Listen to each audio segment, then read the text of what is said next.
Mastermind angithi wabona kwafika usisi lo waka Vodacom uPink mefika uPink kwakhishwa ama records aka SAPS anama kuthi ubani ufonele ba ibizwa ukuthi section 205 le eyaka SAPS yabekwa ngala kwase kubekwe ya Pink ya Vodacom mekucheckwa kule ka Pink le number accused number 5 ayivela kodwa yavela SAPS oshuthi SAPS angize khathi uyithatha yena isuka iPDF bese bayishintsha ibe Microsoft Excel ku-Excel uyazi uyakwazi uku-editha la bayi-editha bafaka le number le bathi ukhuluma nalo So it's fabricated. Siyabona nebhuku ubhaleni kule bhuku? No, la bengibhale.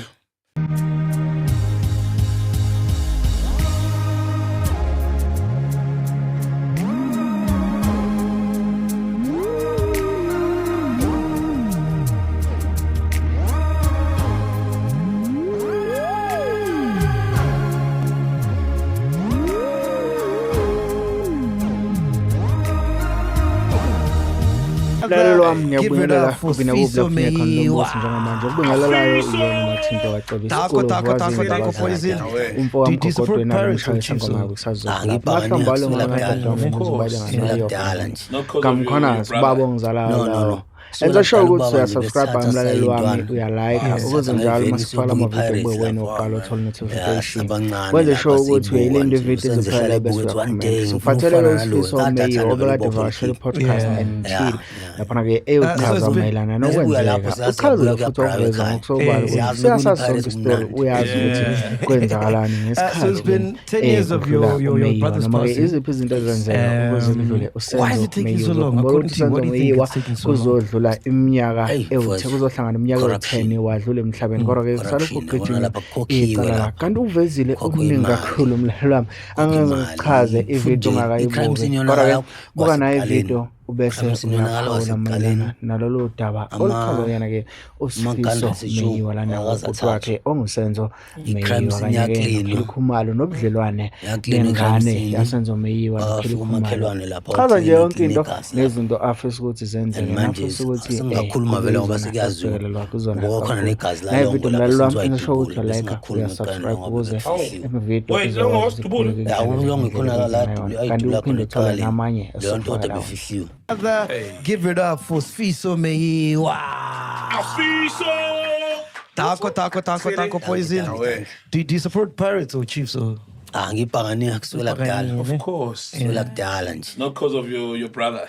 No. Kusukela kudala ubaba nje besithatha sayintwana. Sithatha ngeveni siyobuka iPirates lapho. Wow, man. Ya sabancane lapha siyibuka nje usenze ehlala ebuka ethi one day ngifuna ukufana nalowe kade athanda vele ukuba goalkeeper. Yeah. So it's been Nesibuya lapho siyabuya kuyabrawe ekhaya. Siyazi mekuwina iPirates kumnandi. So it's been 10 years of your brother's passing. Yes. Why is it taking so long? According to you, what do you think it's taking so long? Hey, for corruption.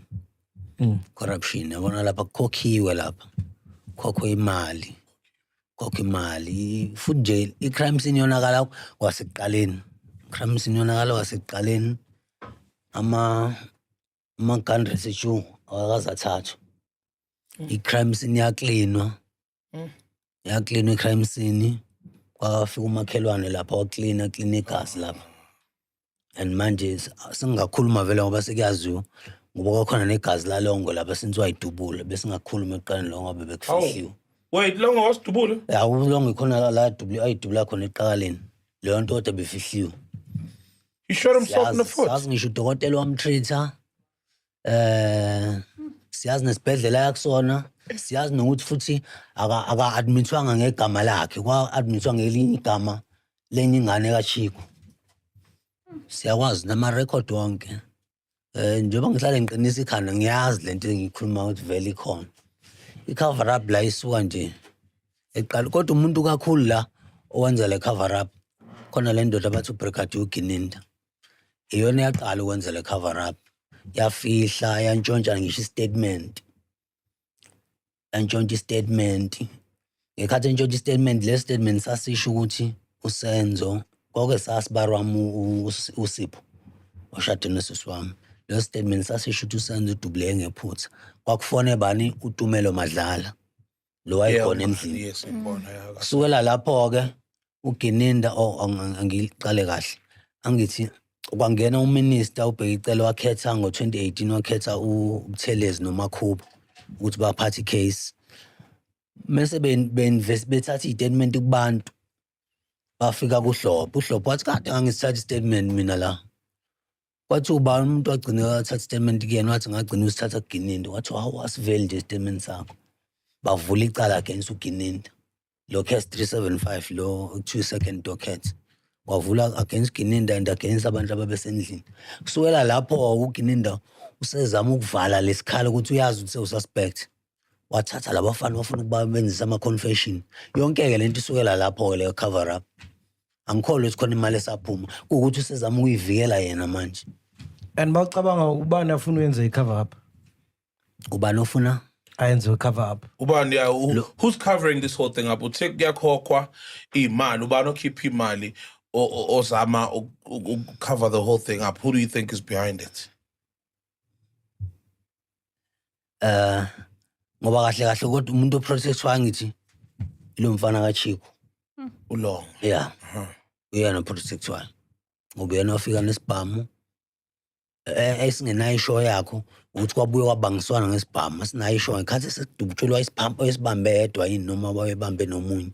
Kodwa siyazi ukuthi yena wafika nesibhamu.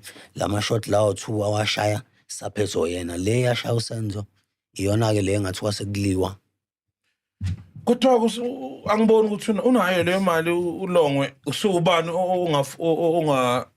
ubani kahle kahle ozama ukuprotect uLongwe ke if ke Dubule uLongwe. Ngoba kahle kahle ngithi eqaleni babesaba okay ngibeka nje mina ngathi ngifike eGoli wangitshela Ivan Khoza wathi lalela ndodana lapha ya akekho azikho igebengu ezangena kapha umfowenu uDubuleke ngephutha elamula uZandi nesoka lakhe ngangakazi ngalesikhathi uba isoka laZandi should lady cover up yaqala vele eqaleni manje akusekho ukuthi balikhuluma iqiniso wathi nje kubekwenzela imidi uthi ungasuka umsindo womfowenu bedumile kuzosuka umsindo makuvela lento manje ke khishweni kwemali ke anginayisho ukuthi ubani ukhipha imali kodwa kwaqalwa lapho babhalisa istatement ezizokuvikela ukuthi kuthiwa uLovano uDubulile. Angithi nomngani wasenzo wayekhona uTumelo. So nayo uyavuma ukuthi kwakule njoba nichaza nje ukuthi kwenzeke kanje nawe istory vele asivumile. Mfethu uyavuma nayo uTumelo. But ewuthunjiwe yabo uTu nomthoko abantu ngeba understand and kodwa umuthi uyashaya umuthi. uTu bamthatha bamyisa enyangeni. Sobani. uTu wathathwa uKelly noLongo bamyisa enyangeni. Ngoba kwafika umuntu wayethi ufuna ukuthatha uTu esibhedlela uJohn Dubai. Bathi Tumela sambe ngoba wazi umuntu wena la. Wathi wavela uthi lo hayi semthatha uTu zomgibelisa. Umthatha emvalo kubamyisa enyangeni. After how long from the passing of Senzo was this? Same night. Oh. Same night. Yabonakala imoto ipakile lapha enyangeni. Lezi zinto ziyenzeka lezi zinto zokuthi umuntu angakwazi ukukhuluma. Ngikusho ngeproof khona umfana mina ngisebenza epolice station. As a case operator ngiregister ama documents. Ngithatha lokhu documents ngicapture ku system. Wafika umuntu lapha kwi-counter ngisebenza i-charge office. Ngivele ngim-attend mengim-attend athi lo muntu hey mfethu. Yazi ngangikhona kubula umuntu. Mekubula lo muntu kodwa manje bengakwazi ukukhuluma. Ngithi mina kanjani? Wathi ngathathwa ngayiswa enyangeni. Bangicaba bangifaka imithi. Bengithi ngizama ukukhuluma ngibe ngishaya uvalo kakhulu. Ngathi mina awunansi lento. Futhi ningempela lento yenzeka koTumela. Hayi babanjwe baboshwa ngumuthi labantu. So when according to you kwenzekalani that night? When wayibheka i-situation. uLongo mfethu wayidiniwe. Ediniwe ukuthi kuswela okay ngomgqibelo. Ngosuku la uSenzo ayidlala khona igame. After game baphuma uSenzo bayaka endlini lapha ehlala khona noKelly nomthoko. Mefika lapha endlini ebusuku wafika uLongo. Mefika uLongo uyasho umthoko ukuthi wambona uLongo wavulela isicapha kodwa angavunyela ukuthi angene. Wabona ukuthi la thuthu endlini. Umthoko uZandi usenza ukheli wabothala ngiyashaya umuntu wami la. Yabo kusukela lapho ivele ediniwe ngakusasa ufika vele udiniwe. Ngoba yabo nje mina bengiye ngihlale nomthoko okudala ngisaphuza manje angisaphuzi. Dala ngisaphuza sikuhlale nabo nje sonke. Uthi uzovela athi mfethu kodwa ulongo yena mfethu. Asho kani? Athi stand mfethu kodwa uyena ulongo. Ngithi mina ukwenzeni ulongo? Avela jika athi uyena wathumala abantu. Kancane nje abuya athi uyena ulongo yabo. Yes. So wait, so umthoko boyithuba enyangeni. Umthoko ayiswa ngenyangeni. So yena wangakhulumi ngiqiniso So istory siswa ngayo ngithi ukuthi wena ulongo ezisusa lento le besuspect ukuthi wena ushaya umuntu wakhe. Unesikhwele. And then mawubheka uKelly, uKelly u-involved kanjani kule situation? uKelly into ezombophisa ukuthi ubafihla iqiniso abalisha iqiniso kodwa leyo ukuthi wathenga laba abantu ayikho into engekho. Ileyo kufihla iqiniso nje kuphela. Ileyo nto. So then a court, I don't know, like I don't want to lie, man. I know it's very close to your heart, but it's been dragging on so long.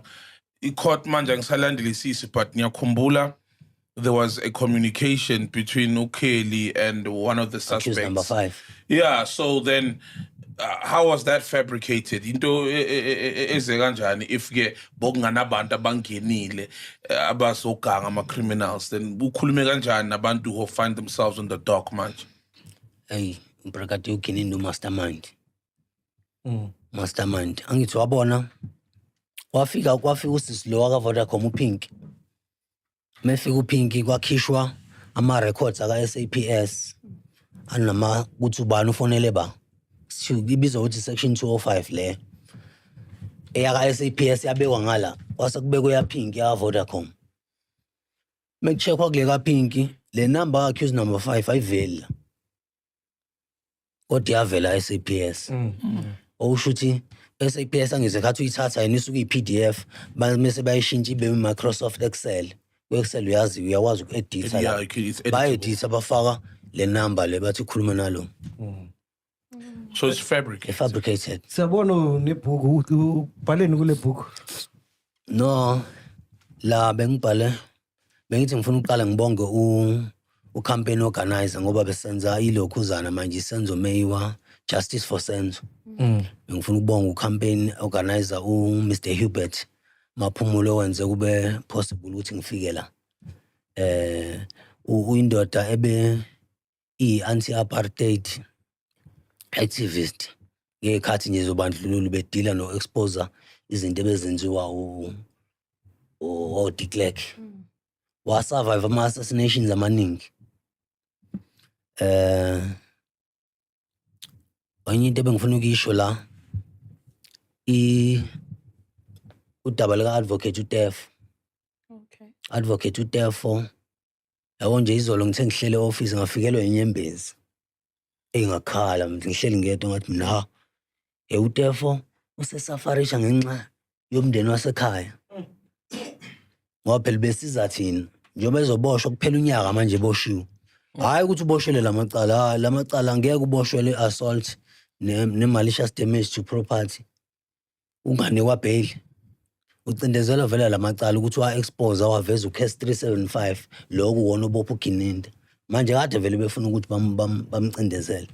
Kumanje umndeni wakhe, umndeni kaTefo, unkosikazi uzokhishwa nomnini la ihlala khona. Ingane ixoshiwe esikoleni. Yabo nje izona izinto ezibhlungu. Besifisa nje ukuthi si-raise ama-funds for imndeni kaTefo. Bengifisa ukuthi ngicela ukuthi nisisize si-raise ama-funds for umndeni kaTefo ukuze ingane zibuyele esikoleni. Abantu bangasiza kanjani? Si create i-crowdfunding. Okay. Yeah, i-crowdfunding. Singayithola kuphi? Ibizwa i-Back a Body. Back a Back Body. a Body, the website. Yeah, website www.backabody.co.za. You click lapho find campaign. Bese utype justice and security for TEFO. Oh, Kube just kuma-capital letters. for TEFO. Bese uclicka uTEFO's photograph ekhona lapha. Yeah. Then you click donate. Yeah. Yes. Okay. Bese uyangena kuyona. Okay. Okay. What else did you have in the book? Enye into la le indlela lecala lenzeke ngayo selizela ngaba ne-inspiration saqala iSenzo Meyer Foundation la sibe singafisi ukuthi kube khona umuntu odlula entweni efana nale esidlule kuyona and futhi lento uNkulunkulu nje usevele wayiqala since lecala laqala kunabantu abaningi abebengifonela banama cases asho umuntu nginecala likanje bekufanele kuboshwe iphoyisa la ngaboshwa idodo ladliwe uthothi siyabasiza labo bantu amanye amacala asevaliwe aphinda avulwa aboshwa amaphoyisa amanye khona abantu nje sesibasizile abaningi kodwa mase sifuna ukuthi manje sibe ibe registered sibe semthethweni futhi sifuna ukuba nama private investigators. So your foundation izodila ngama case la. Yeah. Okay. Sibe nama private investigators ngoba i-corruption la eSouth Africa is very high. I believe uNkulunkulu ukuthi ungibezile ukuthi ngibe umunye umuntu odila nalezi zinto. I believe in God. I'm a man of God. I'm born again. And I'm highly protected by God. Beautiful. Yeah. Is that why Ausabi? Because we've seen so many witnesses die, that were associated to this case. I think more than 8, ne? Yeah. Yeah. Yeah. I don't fear anyone. I believe in God. And I believe ukuthi angeke ngifise lo uNkulunkulu angibizele khona ngakaqedi. Ngisho ngathiwa ba powerful kangakanani. I don't care ukuthi ba connected kangakanani. uNkulunkulu engimsevayo mina wadala laba bantu aba connected nabo. Mina ngikhonza uNkulunkulu odala amazulu nomhlaba. Mawukuthi bona baba ne partnership ekudaleni nomhlaba ngabasaba kodwa abekho partnership noNkulunkulu. And then I'm a witness. Why were they going missing? What do you think that is? Hey mfethu. La bekushawa kakhulu ama witnesses okuyiwona bezo expose lento. Isheshe vele ukuthi kune cover up ekhona la. Njengalo baba kamakhelwane khona baba kamakhelwane lapha. Owafa ngendlela engaziwa nje. Ubani omanye uNdlovu General uNdlovu. Baningi nje abantu abashonile. And how do you think le case izophela kanjani? No, sizoyithola justice. Because where are we? Sizoyithola. Fact checker, do you have the update of where we are with the case regarding the Senzo case? Can you just give a mic there? Or just use Ghost Ladies there? Or you connect while he's talking? Okay, you'll connect. You'll give us an update of what's happening with the case. Yeah. Mara when you wanna... Hayi ngithi soyithola justice ngoba manje ngithi istate sesizoqeda ngo-witness baso. Kodwa witness ogcina fanele bambize uyena uBrigadier uGininda. Meke baqeda hayi lila nizozwa khona ke lapha. Ngoba i-defense team sizobiza witness bethu abazokhuluma iqiniso abazosho ukuthi hayi mina ngangimla. Ngikhathi kudutshula akekho umuntu ophuma endlini lapha le gebe ngithiwa zaphuma ibaleka azikho. Nomunye ozosho mina ngangimile kanje ngibuka endlini belo bebambe behilisana kanje. Sekuzofika abantu abazokhuluma iqiniso manje. Sure. So, obviously, you all know what's in Kelly's mind. Kodwa-ke yindaba njengoba usho wena ukuthi ubhuti wakho ushone ngale ndlela ethize benefitani bona from not telling the truth because they are innocent. They weren't part and parcel of the murder, even if it was a mistake. You know, it's not like they shot at Usenzo. So, ngobona wakho benefitani. Like, what's in it for them? Why are they hiding the truth? Like, because the truth is just the truth, and if they speak it, nothing happens to them. They don't go to jail. They're not saving their own skin. So why would they go to such an extent? Inkinga phela baqala baqamba amanga from eqaleni. Manje statement asashintsheki. Aba-benefit lutho vele kodwa nje manje asashintsheki. Nayi inkinga kunzima ukuthi ushintshe into esuyibhalile. Yeah, of course. Yeah. Now you're complicit. So they trapped in the lie, Yes, essentially. yes.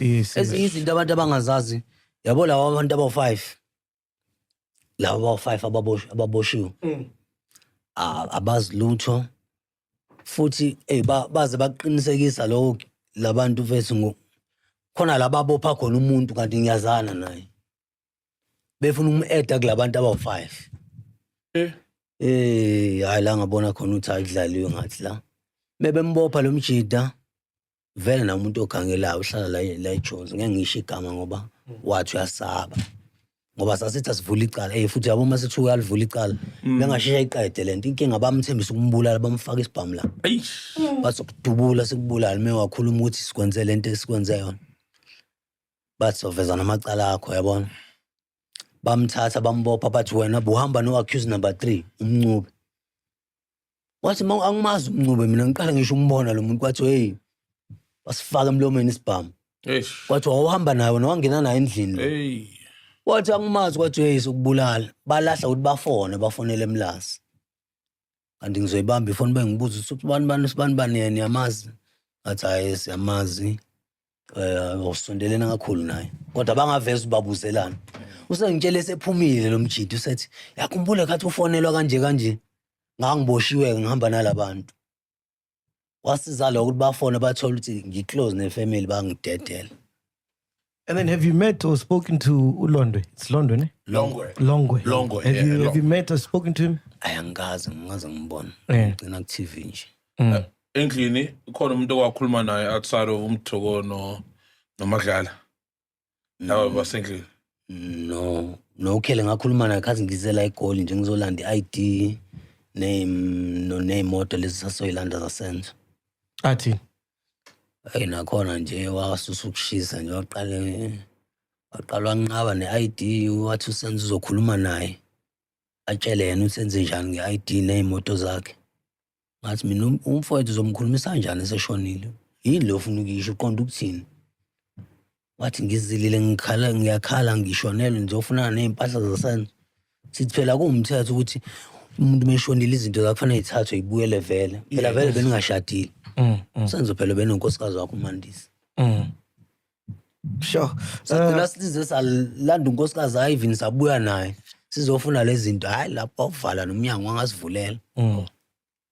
Sesihambana namaphoyisa ngicabanga. Ngicela nisithola kodwa. Sayithola ukuthi uIvan wafonela uChico. uChico wamtshela wathi lalela tshela lentombazane idedele izinto bafuna ukulungisela umncwabo. Kwase khamba ke umunye umfowethu ekuthiwa uMusa. Wahamba vele wayijwayele nokheli walanda zonke izinto obuya nazo. Why uIvan afonela uChico? Ngoba ngalesa sikhathi wayiproducer ya. Ngani mu director noma yini kodwa wemphethe. Okay. So it influenced. Yes. Directly. Okay. Fact checker, can you read the latest regarding the case? Okay, the latest regarding the case is that there was a case on the 19th of September 2024. And on this case, the defense team, all of the defense attorneys, are questioning the new ballistic expert that was introduced by the state. So they are stating that there's certain inconsistencies within the affidavit that was submitted by this forensic expert.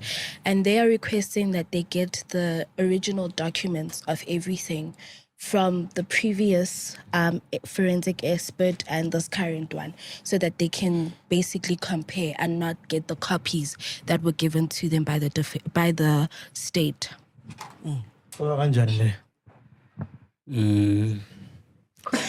Angiphindela futhi sengisuke ngabuka la phansi. Ngabe ngisafocus. Okay, angazi ukukhuluma isiZulu na, so mina saying ngesingisi. The defense team, Abo Zandile and the other lawyers, are fighting against the state, saying that there was a forensic expert, a new one, that was introduced. The name of this forensic expert is Retha Grobler. And they're stating that her testimony that was said on court on the 11th of September is not true. And that there is certain things that were from the previous forensic expert that are missing in her testimony. So they would like to know exactly what's happening. So they have stated that the state gave them copies of the documents from the forensic experts instead of giving them the original documents. So they are currently requesting for the original documents in court. Yabona basaqhubeka nokufabricate izinto lapha. ngoba vele abafuni ukuthi iqiniso livele. Yeah. And then the Senzo Meyiwa family, obviously, ubaba ushonile without, seeing justice being done. In Pataganjani, as a family, like, how are things been? And kwaba buhlungu kakhulu ukuhamba kwababa ngoba washaywa i-stroke because bewumuntu ohlezi ecabanga kakhulu, abuye ayivalele yedwa emotweni ehleli lapha aza khona ngisho elinye ibhuthu othi uyabhala kulona athi awuboshiwe namhlanje amaphoyisa abambe igebengu engaka ebekade zenza i-crime mhlambe last week kodwa indodana nami namanje akakabanjwa ayingcolile uhulumeni wase-South Africa khona ibhungu nje yahlezi ebhala into ekanjalo until waze wagcina eshawe i-stroke ngoba becabanga kakhulu ukuthi uhleli yedwa futhi yabo nje lento ayisiphathanga kahle ukuthi wahamba ufowethu ekuhamba nobaba ngenxa yamaphoyisa a-corrupt yabo nje sesilimale kabili manje. And the crazy thing is we see this happening even with Thabo Bester. It's alleged that it's a cover-up, you know what I mean? So we see this as a nation and, it seems like these people get away with it. Bro. I know, sekuseduze uNkulunkulu aba-expose. Isikhathi sabo sebaphelela manje. Ya. Ngasho kuleya interview edlule ngangenza kwi-TV. Ngathi mina sobona ukuthi ubani omkhulu uNkulunkulu esimkhonza nale mali ababhizi benza ngayo le cover up. Hayi. No, siyabonga. Phenduka, any question? Any last question? No, I don't have any. Bengifisa with your permission. Of course, no. With your permission, ukuthi ngicele the man of God, a man who loves God, our brother, Mr. Vusi Thembekwayo. Oh. I'm requesting Mr. Vusi Thembekwayo ukuthi usisize mfowethu to raise ama-funds for Advocate Utefo. Ngoba ngesijabule sibona iy'ngane zakhe zikhishwe esikoleni belahlekelwe nawumuzi. I know ukuthi Mr. Thembekwayo uyayithanda i-justice mfowethu, ngiyawazi uyakholelwa uNkulunkulu. Ngiyacela ukuthi usisize siraise lama-funds. Why Vusi specifically? I'm very curious. He's a man of God. Okay. He loves justice. Oh, wow. He's the chosen one. Yeah. Strange. La ey'ntweni ey'kanje sidinga abantu ngempela ababamba uNkulunkulu ngoba uma ubamba uNkulunkulu awusabi. Abantu abaningi le case bagcina besaba. Futhi umuntu ongamsaba uNkulunkulu kulula ukuthi uthathe imali. Kanti umuntu osaba uNkulunkulu hayi uyazi ukuthi yonke into engiyenzayo uNkulunkulu ungibhekile. Sifiso Meyiwa, thank you so much for your time. Really appreciate it. Oh, lastly, have you dreamt about Senzo in any way? Hey, even before kwenzeke lento kaKhelly ngangayiphupha nje ngiphupha ngathi uhlele endaweni uvalelwe uKhelly endaweni enegolide. Yangixaka lento kudala nje. Bese asebethandane endaweni egolide usikhele ngathi uyamkhomba ethithiza enethothoza enza evuma yonke into memtshela ukuthi enze leyo nto ayishoyo memtshela ukuthi enze ungayibuza ukuthi yini lento kwangathi ingqondo yakho i-capture ishile. Wow. Yabo kwathi ngokuhamba kwami mesiyenzeka lento ngathi lo bamshayile bamshaya ngekhemi. uNkulunkulu wayengikhombisa bamshaya ngekhemi. Wait, so uKhelly kumele ushaye uSenzo ngekhemi? Mshaya ngekhemi. Bebuye uSenzo ekhaya mefika ekhaya uma aye kwenye inyanga uma afika amnikeza imithi uSenzo mefika la eGoli athi uSenzo hayi lento ngiyisebenzise kanye ma singiyabheka ngisayibona uKhelly ukuthi uyithathile. Oh. Kwazi uma wafisa ukuya eGoli lwavimbeka uhamba wasekusonde insizothu uSenzo shona. Wathi uma ngifuna ukuhamba nale mithi nginikeza uSenzo alokhuze ngayo. Avimbeka itrip uma wafishwa ibhasi wangakwazi ukuhamba next week uzokwenzeka lento. Another thing. Okay, go ahead. Abengifuna ukwazi umntwana kaSenzo noKhelly. Nina as a family nayo relationship nabo? Asinayo, siyafisa ukuba nayo. Mina nginayo inkinga nomndeni waKhumalo. Asinayo inkinga. And ngike ngezwe kuthiwa khona kwafona ethuthunye umndeni waKhumalo ekhaya. wathi abakhumali bafuna ukuletha uThingo. Uma wathi hayi ngicela nikhulume noSifiso. Ngathi mina noma kade ngangifisa lento ukuthi yenzeke. Ngiyafisa ukuthi sixhumane nabo ingane bayilethe siyibone. Siyafisa ukuthi ingane isazi. Ngoba phela vele okwenza kwaba iphutha basuke bavumela ukuthi kufihlwe lento kwasekuqaleni kodwa asinayo inkinga nabo. Ngicela ukubuza no. Usenzo eventually passed away at his side chick's house. Nina menazi ukuthi kwenzakala lento benikhuza na usenzo ukuthi indoda unomfazi. And bekathini and how was he justifying this relationship outside of his marriage? And then nimkhuzile na. Mfethu kaningi simkhuza kodwa yabo umuntu mengabe seshawe sebemdlisa ikorobela uzwa lutho musudlisiwe awusafa khona awusukontrola ngeremote phela lapha. So yena bekathini make justify?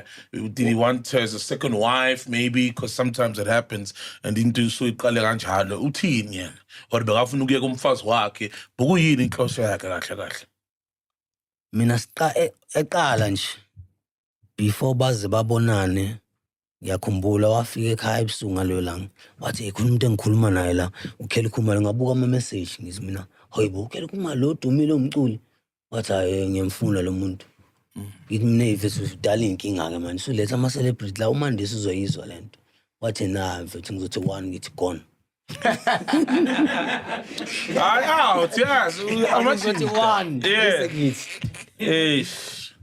ay mfethu wathi one bethi yafona ulokhuzana sayibambi funa hayi bebashaya ngalezo hayi baqedile I'm sorry. Wathi one wathi gone yafona ifona isabanje vele ibanje ibhekiswe kanje ukhela wahlala lapha egate ubusuku bonke waze kwasi emlindile eBarclub wathi aphuma nangu ukhela ulele emotweni papa mathi wathi angenziwa kanjalo mina ngenziwa one night stand. Yo. Ayasuka lapho. Yo.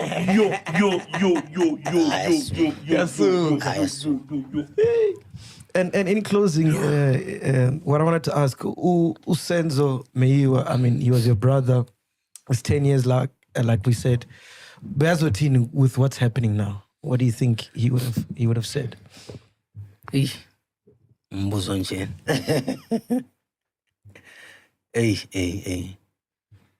Ube umuntu ongazwani nempi. Futhi mhlambe yena ngokwakubezothi hayi bavele nibayeke labantu ungabe nisaqhubeka nalento. Hayi mina ngiqalile ngibuyele emuva. Hayi ngibuyele emuva. Any into bengizofuna uyi-add. Of course. Nje sekuphela 10 years manje. Sis-organize le campaign izoba ngisho international. Khona nje uMr Hubert amselectile lapha e-UK uMrs Duduzile Khanyile uyena uzoba uspokesperson wethu lapha. Yeah. Yenzani the campaign? The campaign okuningi besithiwa singakuvezi. Yeah ngoba kuzoze laba bayizitha zethu baphazamise lokho esifuna ukwenza. No problem. Is there anything else that you might have left? Okay, yeah, cishe ngakhohlwa la. Sekaningi abantu bebhala something khona nama documentary benza imali ngosenzo. So manje sesifuna ezifemele ukukhuluma istory sethu. Sifuna ukuqala i-YouTube channel. Yes. Ezoba isenzo Meyiwa Voice.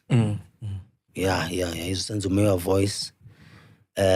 Leyo platform izobe isetshenziswa nokuthi ama victims adlule kule crime efana nale akwazi uku-interviewa laphayana bese sikwazi nokwasiza since ngishilo ukuthi i-foundation izobe inama private investigators ngoba besifisa nokuthi mewukuthi khona abafisayo ukuthi basebenze besifisa kube khona umuntu wesifazane nomuntu wesilisa bazosebenza lapha. Okay. Between 20 years to 30 years. Yeah. For more information, mhlamba bafuna ukufaka ama CV bangathumela ku Hubert HUBERT 159@gmail.com. Okay. yes sizoyiveza la. hayi serious manje hayi serious Good luck, man. bafunayo oh cishe ngakhohlwa abantu abane-background ngecala abazi case yabona abazi case kuba abantu futhi abane-journalism Yeah. mhlawumbe no-diploma e-journalism yes Okay.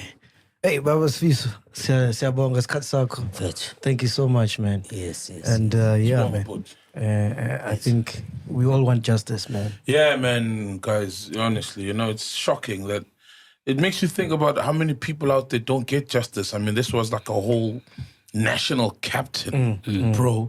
You think justice would be swift? You think everybody wants justice and no one is buyable because it's like, dude, a whole national hero, So it makes you wonder about the state of our justice system and how many cases out there are hanging just like this one. That's why the foundation and what they're doing is so Good luck, profound. man. Yeah, Eish, good man. luck with So you. sad.